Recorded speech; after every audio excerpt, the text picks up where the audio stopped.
This is an overview of how to interact with tables in IRSA Viewer and similar tools. There are lots and lots of tables in IRSA Viewer and its family of tools. They're called Firefly tables. You might find tables like this, which is a catalog in IRSA Viewer, or you might find tables like this. This is search results, and it shows you here the data set and link to data. This is another kind of search results here. Here is a bunch of images, and you might think there's no tables here, except you can get a table full of images. Here, there's a spectrum, but the spectrum is a table. So there's lots and lots of tables everywhere, even in the context of images. You can get a table of images, or you can actually get a header of an image that is also a table. So there's tables everywhere. Let's look at one in more detail. This is the catalog. I'm going to make it big so that it takes up the whole screen. So usually near the top there's some kind of name. Sometimes it's the name of the table as provided by whatever mechanism you did to get the table. Sometimes it's cryptic like this, sometimes it's not. This particular one is coming from the WISE All WISE catalog, which is why it has somewhat of a cryptic name. In this case, it's in a tool where I can remove the catalog. So there's an X to indicate that if I click on that, I can actually remove it. Here, it's showing me 100 rows of the catalog at a time. This catalog, as I've pulled it, has 5,300 sources, but it's only showing me 100 rows of it at a time. I can scroll through the list. There's 54 pages of 100 sources each. I can jump to the end, jump to the beginning, or scroll through the list, one page of 100 sources at a time.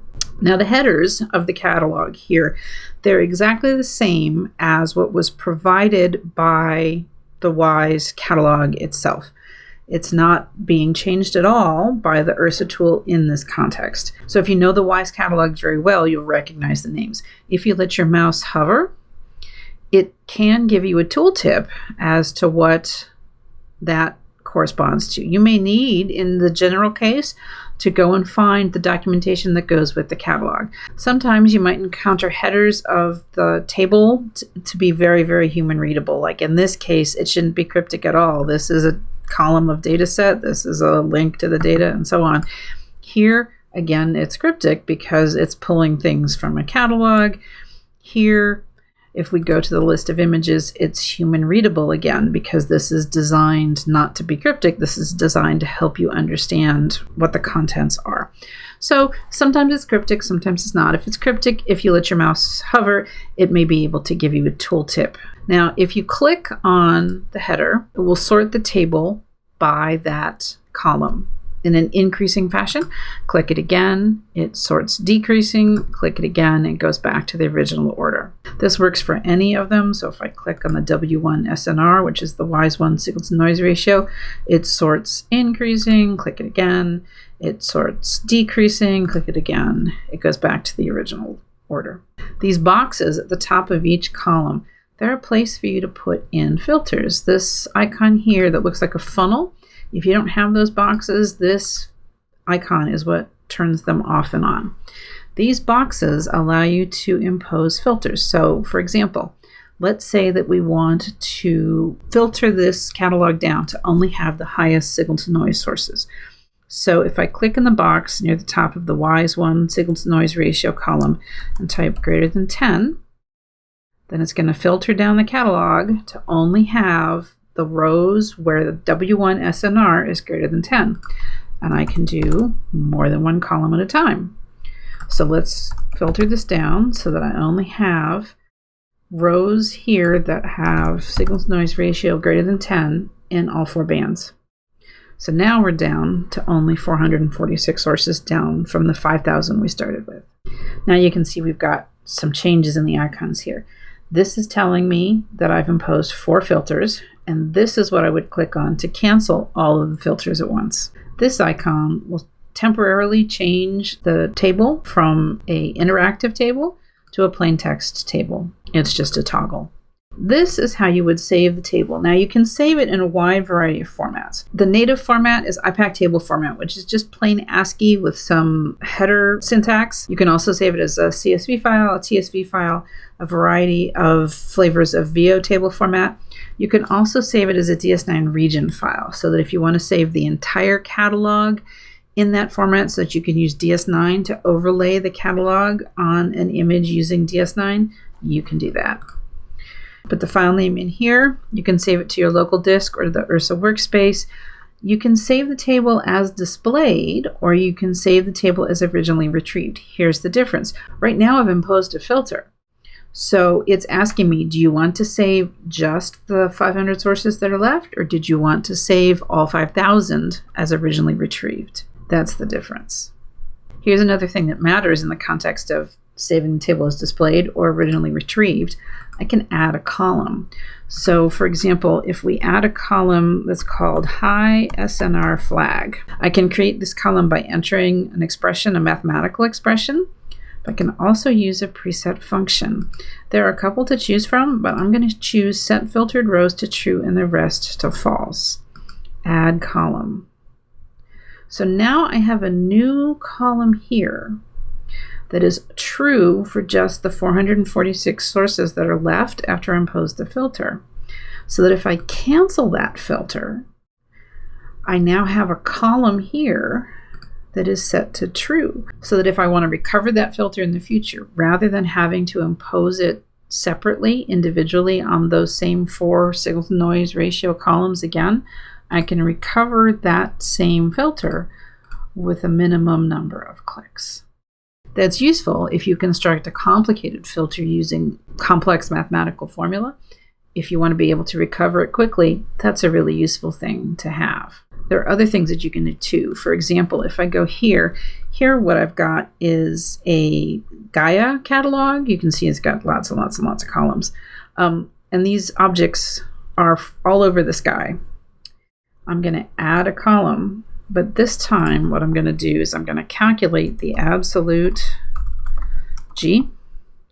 I'm going to put in now the column is FOT G mean mag, and I'm going to subtract off of it 5 times the log of the distance, which is 1,000 divided by the parallax, because the parallax is in milliarcseconds, minus 5. So 5 log D minus 5.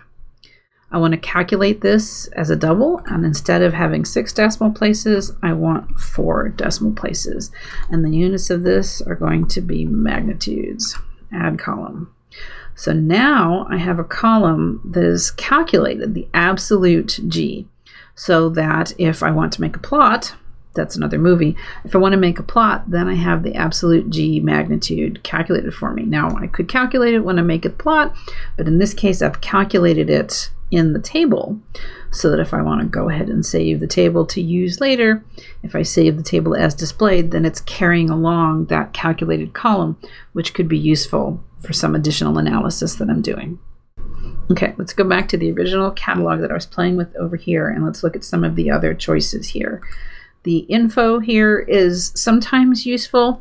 It's got some information about the table metadata, like what exactly you asked for, what database it talked to, and for debug purposes, like if you need to contact the help desk, it's got some information here, and it's got information here about exactly what you asked and exactly what your query was, so that if you need to contact the help desk with that information, it's there.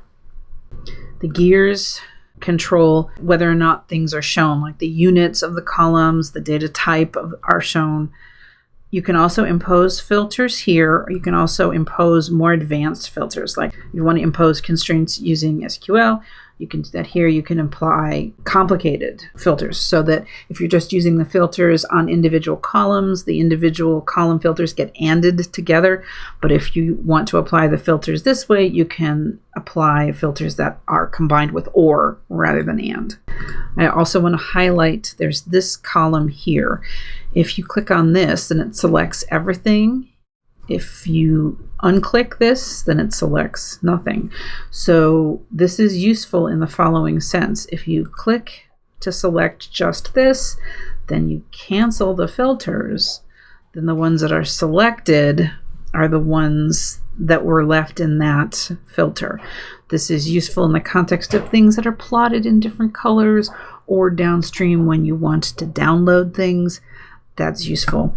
This filter means filter on that selection. So if I click on this, it filters on that selection. Now, the one icon we haven't talked about yet is this. This is meant to be a microscope, and it has buried in it a variety of actions that you can do based on the contents of the table.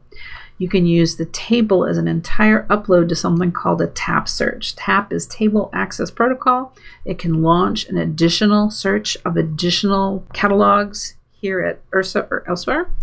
You can use just the currently highlighted row to search an additional catalog, or you can search NED, our sister archive here at IPAC, the NASA Extragalactic Database.